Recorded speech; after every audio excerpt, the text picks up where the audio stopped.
No. Do riti! Choďte do riti! Choďte do riti! Viete čo, milí Slováci? Chcete lacnejšie potraviny? Choďte do riti! Poprosím. Čo? Čo, Andrej? Čo? Citoval som premiéra Slovenskej republiky, Andrej. Poprosili ste ho jeho na tej tlačovke? Jožo, ty prestaň klamať do telky. Ďakujem pekne. Nechcem teraz zahrešiť. Klamať. Klamete od rána do večera.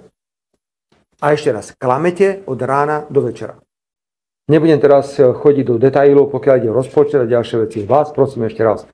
Prestaňte do riti klamať. Prestaňte do riti klamať túto verejnosť.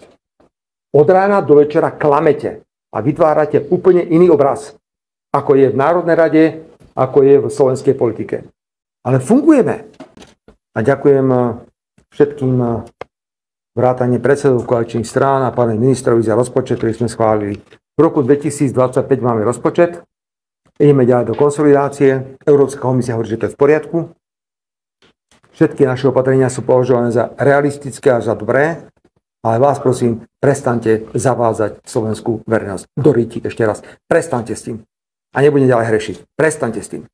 A vnímam všetky rozdiely. Vnímam rozdiely, pokiaľ ide o Hlas, vnímam rozdiely, pokiaľ ide o Slovenskú národnú stranu, ale vieme, o čom je Slovensko. Ale hlavne vy.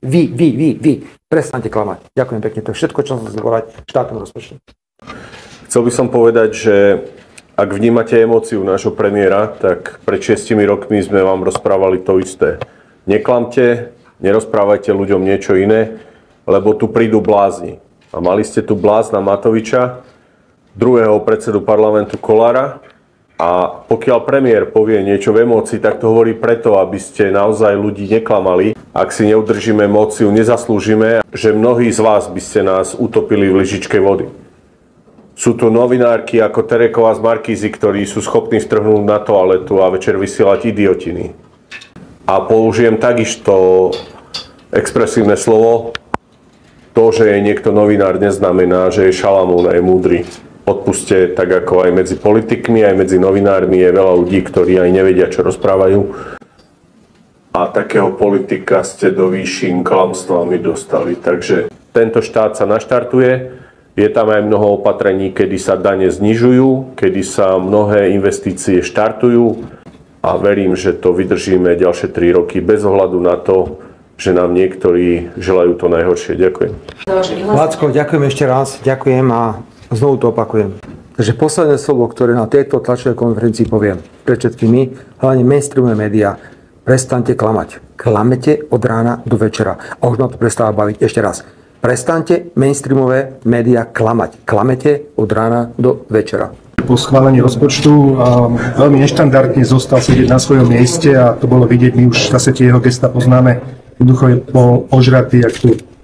A pozerali ostatní ministri na ňom, že je čas sa zdvihnúť, on sa nezdvíhal, lebo keď má vypité, tak asi nechcel, aby to ľudia videli. No a potom začal tam postupne objímať ostatných poslancov a teda asi sa chystal na rozlúčku. A keď poobjímal posledný, tak potom prišiel ako tak mimoriadne, tak dôsledne. Prišiel takto mi ukázal na 3 metre. Ako prepáčte, že to ukazujem. Takéhoto bohužiaľ máme premiéra. Ožratý, skorumpovaný vagabond príde a opozičným poslancom za to, že sme si dovolili vystúpiť a povedať aj v poslednej možnej chvíli pred tým hlasovaním, že nemali by okradnúť zdravotníkov, ktorí Ficovi zachránili život, nám ide ukazovať prostredník a vulgárne nadávať, tak bohužiaľ v takéto krajine žijeme. Potom ešte dodatočne prišiel a začal tam blabotať, ale naozaj to boli také požranecké reči. Na meter z neho bolo cítiť, akože alkohol, neviem, možno liter vypil.